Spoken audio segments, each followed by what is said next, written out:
कर आए हैं, जिसका नाम है सफल प्रजातंत्रवाद के लिए आवश्यक बातें, जिसे लिखा है डॉक्टर भीमराव अंबेडकर जी ने।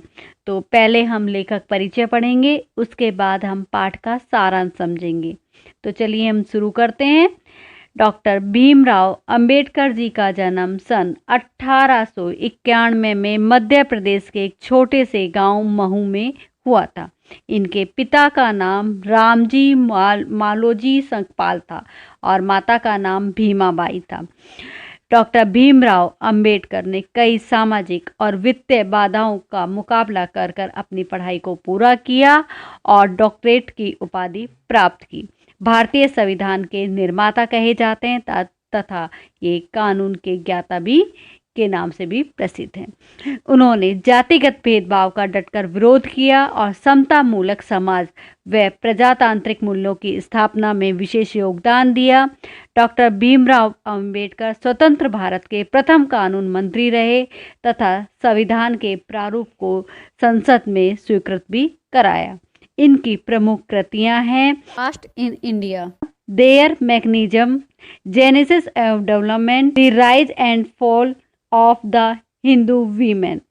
हिंदी में इनका संपूर्ण साहित्य भारत सरकार द्वारा प्रकाशित किया गया 21 खंडों में।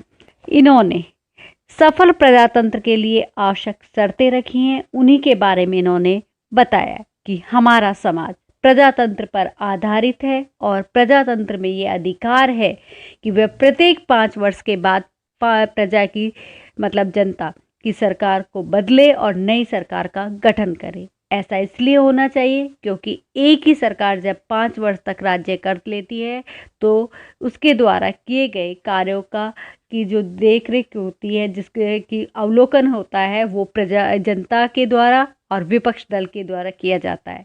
और सरकार में यदि कोई गलतियां हैं, कोई दोष है, तो उसे 5 साल बाद नई सरकार के गठन में उसमें अहम भूमिका निभाते हैं। उन्होंने ये भी बताया कि इन गलतियों पर जब विरोध किया जाता है तो वो सबसे ज़्यादा महत्वपूर्ण होता है क्योंकि उनकी गलतियों के बारे में पता लग जाता है। तो इंग्लैंड और कनाडा के सरकार में विपक्षी दल के जो नेता होते थे, उनको ये अधिकार होता था कि वे अपनी सूझबूझ के साथ सरकार के कार्यों पर निगरानी रख सके और उन्हें एक सम्मान भी दिया जाता था कि विपक्ष दल के एक प्रमुख नेता को सरकारी खजाने से वेतन के साथ साथ काम करने के लिए सेक्रेटरी व अन्य कर्मचारी भी दिए जाते थे। और ठीक प्रधानमंत्री की भांति ही कनाडा के विपक्षी नेता भी वेतन लेता था और सरकार के कार्यों पर निगरानी रखता था। यहाँ पर उन्होंने सफल प्रजातंत्र के लिए ये भी बात रखी, तीसरी शर्त, कि कानून और शासन की दृष्टि से सभी को समान होना चाहिए, कि एक समान उनको अधिकार मिलना चाहिए, उनमें पक्षपात की भावना नहीं होनी चाहिए। जिसमें उन्होंने ये बात बताई कि जब आप कोई कार्य कर रहे हैं या किसी का कार्य करते हैं तो उनमें समानता होनी चाहिए। पक्षपात का उन्होंने विरोध किया और यहाँ उन्होंने एक उदाहरण दिया है कि कोई व्यक्ति है और वो मिनिस्टर से वहाँ पर काम निकलवाना के लिए आता है तो उसके व्यवसाय के लिए जो लाइसेंस चाहिए उसे, तो उस समय मंत्री या बड़ा व्यक्ति ये चीज़ें देख लेता है कि ये हमारे ही पक्ष का व्यक्ति है, तो वो बिना कुछ जानकारी लिए ही उसका लाइसेंस पास कर देते हैं और दूसरे व्यक्ति का लाइसेंस नहीं देते हैं, तो ये पक्षपात कहलाएगा। इसीलिए प्रजातंत्र में कानून में समानता होनी चाहिए और प्रत्येक नागरिक को चाहिए कि कोई भी क्यों ना हो, सबके लिए बराबर होना चाहिए कानून। और प्रत्येक देश जहाँ प्रजातंत्र लागू होता है वहाँ इसका ध्यान रखना बेहद जरूरी है कि प्रजा के द्वारा जो नेता चुना जाता है उसको सही कार्य करने का अधिकार होना चाहिए। यहाँ पर उन्होंने कहा कि हमारी जो शासन व्यवस्था है पूरी तरह से न्याय संगत होनी चाहिए, जो किसी भी राजनीतिक हेरफेर में न पड़कर बल्कि अपने काम पर ध्यान दे। किसी भी मिनिस्टर का उसमें कोई हस्तक्षेप नहीं होना चाहिए। तो उन्होंने एक चीज़ याद दिलाई कि मैं भी वहाँ पर था जब ब्रिटिश काल में ऐसी धारणा प्रचलित थी कि जहाँ पर लोग अपनी साठ-गांठ से अपना काम निकलवा लिया करते थे। अतः मुझे भी ब्रिटिश काल में गवर्नमेंट ऑफ इंडिया का मेंबर होने होने के नाते दबाव दिया जाता था कि मैं उनका काम करूं, पर ये मुझे अच्छा नहीं लगता था। यहाँ पर उन्होंने कहा कि प्रजातंत्र में जो चौथा मूल मंत्र है वो है कि विधान संबंधी नैतिकता का पालन करना, कि हमारे विधान में सबसे महत्वपूर्ण चीज वह है कि जो कानून का पालन करें। यदि आप कानून का पालन नहीं करते हैं तो विधान का कोई अर्थ नहीं होता है। जब 13 उपनिवेशों में से बगावत की गई तो अमेरिका के एक नेता के बल के आगे सब बढ़े और वहां पर उन्होंने वॉशिंगटन को उन्होंने अपना देवता माना और उन्होंने उसे निर्विरोध चुन लिया गया और उन्हें राष्ट्रपति का पद दे दिया गया। लेकिन जब दोबारा चुनाव हुए तब 5 साल बाद तो उन्होंने खड़ा होना के लिए मना कर दिया कि मैं चुनाव में खड़ा नहीं होऊंगा। वो इस कारण से कि वो नहीं चाहते थे कि ये पीढ़ी दर पीढ़ी चलती जाए, कि वंशानुगत हो, कि मैं खड़ा हो गया हूँ और इसके कारण कि कोई भी मेरा विरोध नहीं करेगा, यदि मुझ में कुछ गलतियाँ होंगी तो वो नहीं बोलेंगे। तो इस चीज़ के लिए उन्होंने कहा नहीं, ऐसा नहीं होना चाहिए कि प्रजा के द्वारा, जनता के द्वारा अपने अच्छे नेता को चुना जाए और फिर वो उनकी बातों को रख सके। यदि मैं इसमें खड़ा हो जाता हूँ तो ये सही नहीं होगा।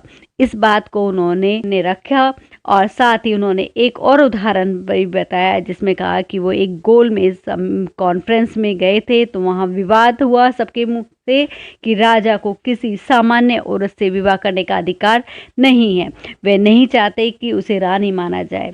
तो इस पर भी विवाद होता चला गया और मजदूर दल के विरोधी होते चले गए वहाँ पर, और जिसमें कि अल्पमत और बहुमत दोनों का आमना सामना हुआ, जिसमें बहुमत कहते हैं कि जीत जाते हैं, क्योंकि जिसके पास बहुत सारे मत होते हैं, जो बहुत एक साथ कई लोगों का एक बात पर राजी हो जाना, और कुछ लोग हैं जो कि उसका विरोध करते हैं तो वो कम होते हैं तो उनका मत माना नहीं जाता।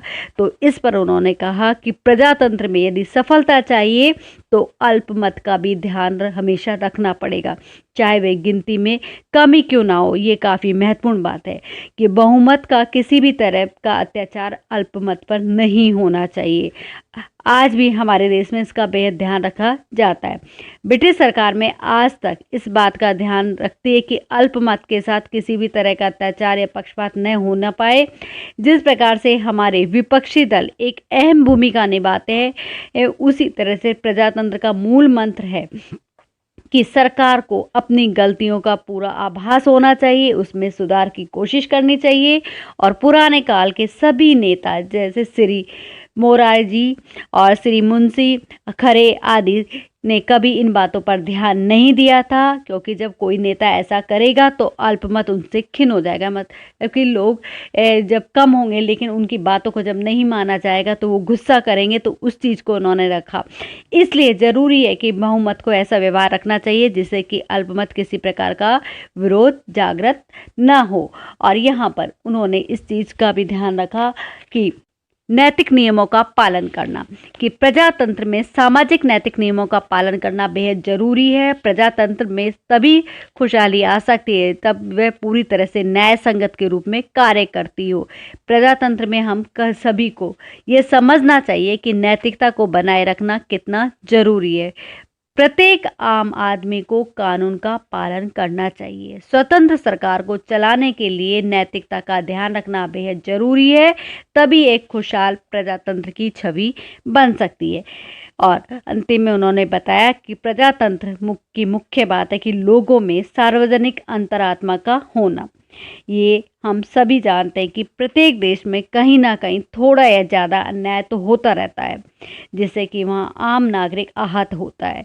तो यहाँ पर उन्होंने एक और चीज़ बताई कि यहूदी और ईसाइयों का, कि जिसमें इंग्लैंड के में जो ईसाई हैं वो उनका वर्चस्व था, मतलब वो अपने बातों को ऊंचा रखते थे, जबकि यहूदियों को ये अधिकार नहीं था। यहाँ तक कि उनको ये अधिकार भी नहीं था कि उनके जो घर के बड़ा सदस्य होता था, यदि उसका देहांत हो जाता था, उसके पुत्र को उसकी जायदाद नहीं मिलती थी उसके बच्चे को, और वो सारी जायदाद वो संपत्ति राजा के अधिकार में चली जाती थी। तो ये सारी बातें सही नहीं थी। तो इस न्याय से यहूदियों का और ईसाइयों के द्वारा शोषण किया जा रहा था। तो वहाँ के सार्वजनिक अंतरात्मा पूरी तरह से चुप थी, जो ऐसे अन्याय का विरोध नहीं कर पाते हैं। अन्याय वहाँ के सार्वजनिक अंतरात्मा को चोट पहुँचाते हैं, जिससे कि वह देश उनकी उन्नति को खो बैठता है।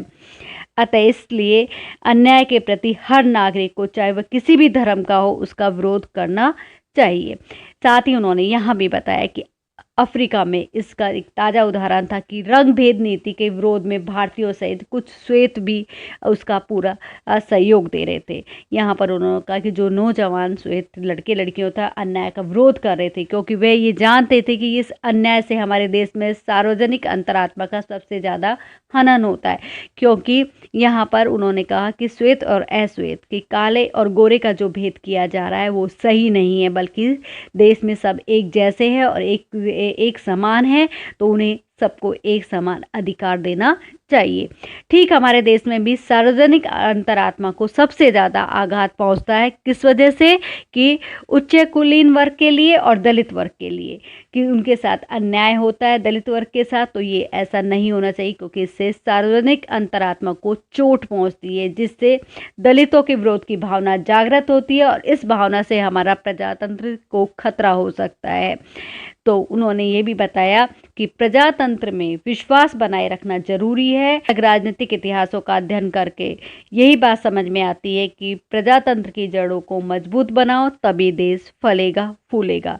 तो यहाँ पर उन्होंने कहा कि प्रजातंत्र मतलब जनता के द्वारा किसी नेता को चुना जाता है, तो वो नेता सही कार्य करे, सभी को समान अधिकार दे और पक्षपात की भावना को ना रखें। तो ये उनका कहने का तात्पर्य था।